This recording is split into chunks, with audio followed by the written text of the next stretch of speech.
Welcome to another exciting video, and in this video we will learn or discuss about that what is a buffer and streams. So basically, first of all, let's understand that what is a buffer.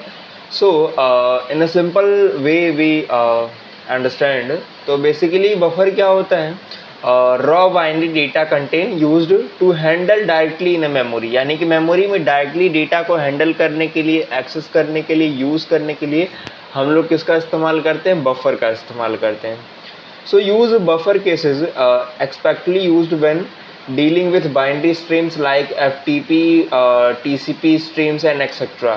तो इसको एक example से समझते हैं. Something like हमने एक const buffer बनाया and buffer dot from hello, हमने एक कोई भी मैसेज ले लिया something like hello and lock किया हमने, तो हमें बफर देखने को मिलेगा कुछ इस प्रकार से. एंड आफ्टर दैट हम बफर को टू स्ट्रिंग करके हम उसे वापस से कन्वर्ट कर सकते हैं ओरिजिनल फॉर्मेट में. तो हम वापस से आते हैं एंड यहाँ पे समथिंग लाइक सबसे पहले हम CD अपने फोल्डर में जाएंगे जो हमारा मेन फोल्डर है, जिसका नाम है Node.js.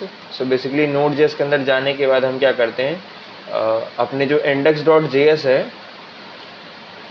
इसको पूरा कट करके हम सिंपल क्या करेंगे, इसका इस्तेमाल करेंगे कॉन्स्ट बफर फ्रॉम इतना. ठीक है.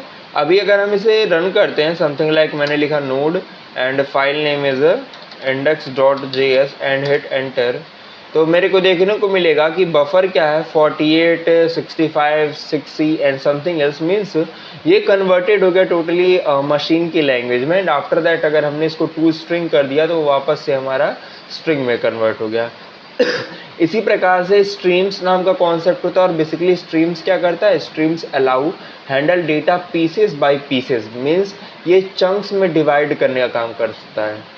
अब ये भी टोटली अगर इसको स्ट्रीम्स को देखोगे तो 4 पार्ट्स में डिवाइडेड होते हैं, जिनमें से पहला होता है आपका रीडेबल स्ट्रीम.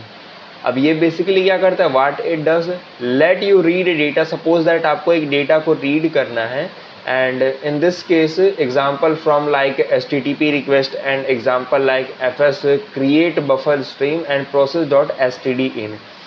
तो इसमें क्या होगा, की मेथड्स एंड इवेंट्स होते हैं जिनको हम लोग एक एक करके देखेंगे. जैसे कि अगर डॉट ऑन और इसमें डेटा और चंक आता है, तो बेसिकली ये क्या करता है, आपका डेटा को रीड करता है इन चंक्स एंड ऑन एंड क्या करता है, जब खत्म हो जाता है तब ये वर्क करता है.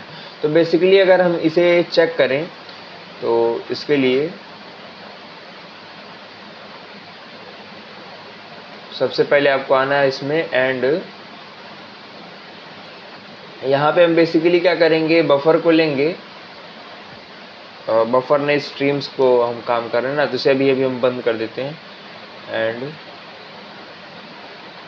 हाँ, तो हमें क्या करना है, सिंपली इसको कोड को कॉपी करना है यहाँ से एंड कॉपी करने के बाद हमें यहाँ पर आकर इसे पेस्ट कर देना है. और यहाँ पे कोड में किया गया सिंपली फाइल सिस्टम का इस्तेमाल किया है, रिक्वायर fs मॉड्यूल जो है हमारा, एंड कॉन्स्ट रीडेबल एक कॉन्स्टेंट बनाया और fs dot create read stream बनाया फाइल डॉट txt. अब देखो सबसे पहले तो अपने पास फाइल डॉट txt है नहीं, तो एक काम करते हैं, फाइल डॉट txt हम क्रिएट कर लेते हैं, file dot txt. And something like हम इस फाइल डॉट txt के अंदर कोई भी एक मैसेज देते हैं, दिस इज ऐसा कुछ, इज की स्पेलिंग गलत हो गई, IS होता है एंड ऑल सेट. अब अगर हम इसे रन करेंगे तो आपको CGS एक्सटेंशन, अच्छा बेसिकली हमने यहाँ पे पैकेज डॉट जेसन में जाकर हमने मॉड्यूल का इस्तेमाल कर लिया, तो इसे हटाना पड़ेगा. जैसे कि कभी कभी हम मॉड्यूल का इस्तेमाल करते हैं, कभी कॉमन जेस का इस्तेमाल करते हैं, इसलिए ऐसा देखने को मिलता है. तो अभी यहाँ पे देखोगे चंक क्या है, this is are in module. And suppose that अगर हम फाइल डॉट txt में ऐसे कुछ और मैसेजेस को हम ऐसे फिलअप कर दें समथिंग लाइक, तो अब इस केस में अगर मैं आपको दिखाऊं अगेन रन करके, तो आपको इस प्रकार से एक करके पूरा डेटा ये देखने को मिलेगा. मतलब बेसिकली ये रीड करने का काम करता है. And after that writable streams कुछ होते हैं जिसमें हम राइट करने का काम करते हैं, समथिंग लाइक अगर आपको कुछ आउटपुट वगैरह करना है तो वैसा कुछ. तो इसको भी हम देख लेते हैं. सिंपल अपना index.js में जाते हैं और इसको पेस्ट करते हैं एंड यहाँ पे रन करते हैं तो आपको एक चीज़ देखने को मिलेगी। जस्ट यहाँ पे सी करो, यहाँ पे देखो एक आउटपुट नाम से फाइल बन गई, पहले नहीं थी अभी जस्ट बनी है। इसे आप ओपन करोगे तो यहाँ पे देखो हेलो वर्ल्ड देखने को मिलेगा। अब ये कैसे आ रहा है, बेसिकली आपको वही पुराना 2 लाइन है, बट यहाँ पे एक नया क्या हुआ, राइटेबल डॉट राइट आपने किया हेलो को एंड राइटेबल डॉट राइट किया आपने वर्ल्ड को। इसी प्रकार से आप जितना चाहो उतना इस प्रकार से राइट करा सकते हो। एंड जब आपको करना होगा तो लास्ट में डॉट एंड करना पड़ेगा।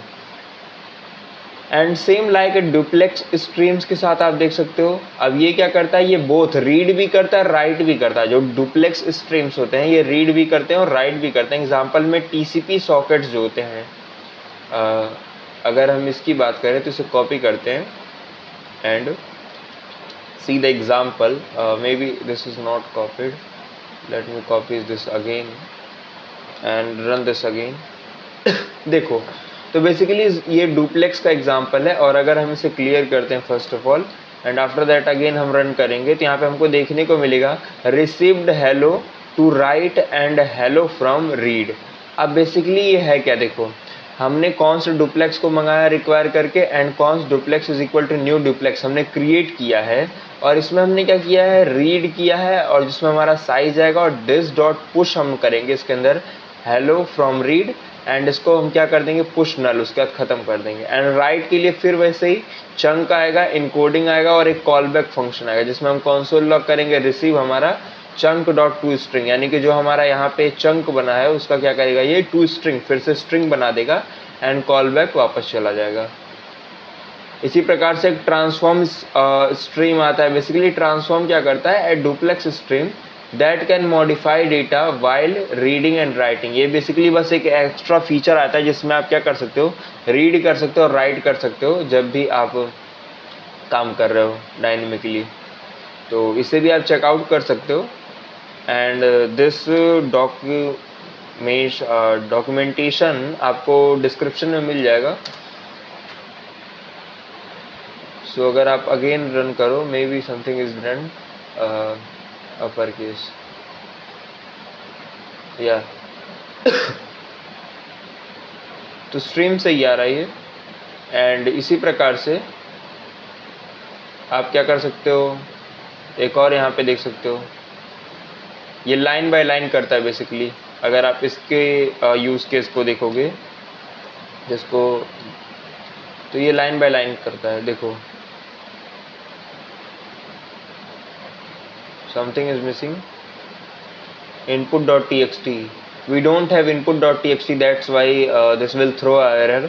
so अगर आपने पास input.txt होगा तो वहाँ से ये आ जाएगा। तो हम इनपुट के जहाँ पे हमारे पास फाइल है ना, तो हम फाइल को इस्तेमाल कर सकते हैं and this file .txt will be good way। Output में हमारा है ही, सही है। देखो यहाँ पे अगर आप देखोगे तो जो हमारा फाइल .txt था वो same to same as it is आपके आउटपुट में आ चुका है। देखो नए भी साथ एक काम करो, फाइल .txt को पूरा का पूरा डिलीट करो एंड आउटपुट .txt जो है वो भी पूरा का पूरा डिलीट करो एंड आप फाइल .txt में कुछ भी लिख दो, this data will be copied. और ये लिख के जैसे आप इसको रन करोगे तो आपको देखने को मिलेगा जो आपकी ये आउटपुट वाली फाइल है इसमें भी ये डेटा कॉपीड मिलेगा, है ना। तो ये है ना इंटरेस्टिंग, बेसिकली यही चीज़ है। एंड इसके अलावा और भी कुछ कॉन्सेप्ट्स होते हैं। बाकी नोड.js में देखोगे तो इतना इनफ अगर आप पढ़ लोगे, बाकी हम अगला स्टार्ट करने वाले हैं